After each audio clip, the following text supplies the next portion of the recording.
Guys, yung pusa ito ng kaibigan ko.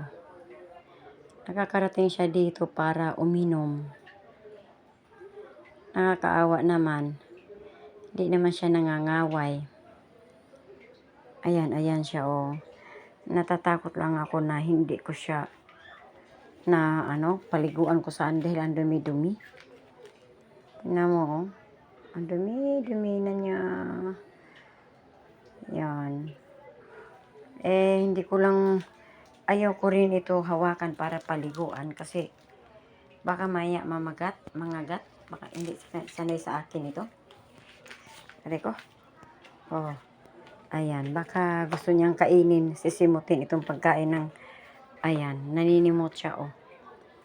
Sisimutin niya ngayon yung pagkain na tira-tira ng mga pagkain ng pusa ko. Ayan. Ako, saan kayo ito pupunta? Oy, baka iihi ka.